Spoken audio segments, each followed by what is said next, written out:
Topic is the spirituality of Dr. Martin Luther King Jr. The guest is Dr. Baldwin. Dr. Baldwin, you know, we're getting ready very soon to celebrate Dr. King's holiday quite soon. And so I think that we've said a lot of things about it over the years, and et cetera, but I don't think that we can say too much about how important it is. Let's talk about the upcoming celebration and what you think people ought to be prepared to do this year in terms of trying to honor Dr. Martin Luther King and make this day a reality and make the event itself a reality in all of our lives, not only African Americans, but all of our lives. Yes, I think given the crises that we face now on a domestic and international level, we should really celebrate Dr. King by focusing on his legacy of spirituality. As you well know, we are in an economic downturn now. There are crises that we are facing internationally. And we need to understand that Dr. King taught us a lot about how to deal with these kinds of domestic and international crises.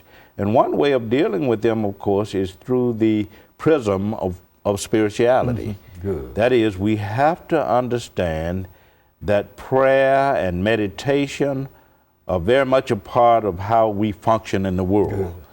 And Dr. King was quite intentional in respecting spirituality across religious boundaries. That is, he respected Islam, he respected Buddhism, he respected Islam, he respected Hinduism, he respected all religions because he felt that they contributed something to our understanding of spirituality.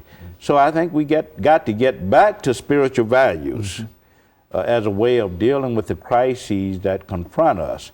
And I think that that taking the King legacy seriously in terms of what it teaches us about spiritual values is very, very important. As a matter of fact, I think I would certainly have to agree with that, because one of the most important things that I think we find today is that so many people really don't have any real understanding of what we mean when we talk about a spiritual life and spiritual values, spiritual principles, and et cetera. And so I think, in other words, so many folks don't believe that there is a spirit in man. Exactly, And I think that if we can, and I think you've demonstrated that Dr. King certainly agreed that there's a spirit in man. That's right. That Jesus Christ was his leader. There's no doubt about that in prayer and et cetera. But a lot of folks don't put that much confidence or that much faith in a spiritual life. That's right, and that's unfortunately because Dr. King always reminded us that life is not about an obsession with the material things of life. We have to also turn to the spiritual. He often talked about relating to his divine companion, who is God. That we have to have a sense of a higher power, that we have to communicate with God through prayer and meditation, and that this in itself can be an empowering force as we face life. Very good, and it really is, and I think Dr. King more than anyone. As a matter of fact, you mentioned how involved spirituality was in everything that he did, and I often think about the great speech that he made in Washington, D.C. I Have a Dream speech, and that was all spiritual. Yeah, I mean, if you watch that, if you analyze that speech, it was all about spirituality.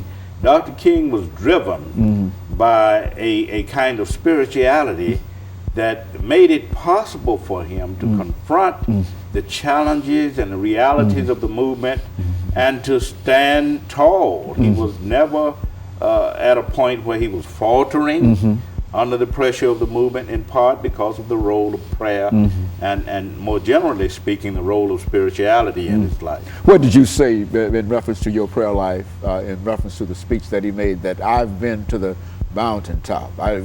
How could you deal with anything without dealing with that? Exactly. Exactly. That was a speech peppered with spirituality, if I might make that kind of point. Dr. King was a spiritual leader, and we need to get beyond this idea of seeing him as as only a social activist or a civil rights leader, to begin to understand him as a spiritual leader and as a model of spirituality for our time. And something that we could gain Yes. from him simply by studying him and understanding what he was all about. Exactly, Yes, and we get at his spirituality first and foremost through his prayer life.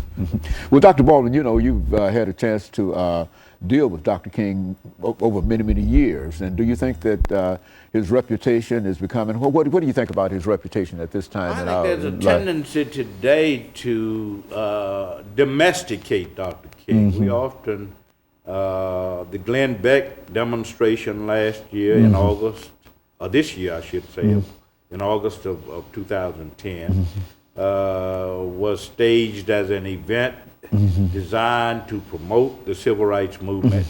I think what we see today is a disturbing pattern in the sense that people are distorting that legacy. They're using that legacy to support particular kinds of agendas. And Dr. King was not about right-wing agendas. He was about the liberation of people from racism, from classism and economic exploitation, from war and human destruction, from religious bigotry and intolerance. Dr. King was about liberating and empowering people, not about disempowering and disenabling people.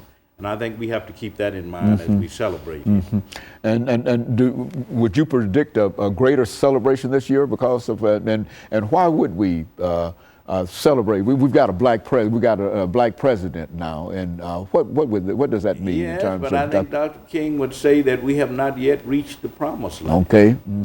That we have an African American in the White House, but we still have a long way to go in terms of achieving not only economic justice, but in overcoming racism and overcoming the problem of war. Dr. King, toward the end of his life, said that the two most important issues that we confront are economic justice and international peace.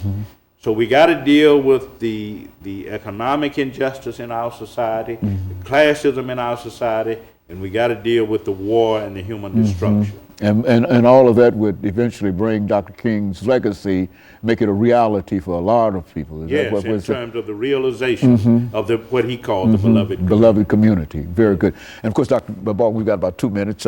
You've got another book here, Never to Leave Us Alone, The Prayer Life. But what about The Voice of Conscience? The Voice of Conscience is a book that looks at images of the church in Dr. King's thought, and it too is about Dr. King's spirituality.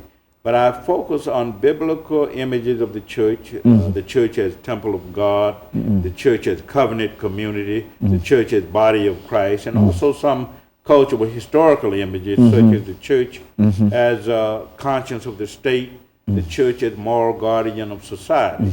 So that book too is about Dr. King's spirituality. And I think in order to understand his spirituality, you must focus on both his prayer life, and also take into account how he viewed the church and how he launched his movement through the church. Out of the church in a real sense. Because the church became a kind of focal point, a rallying point, a source of inspiration for the civil rights movement that he led.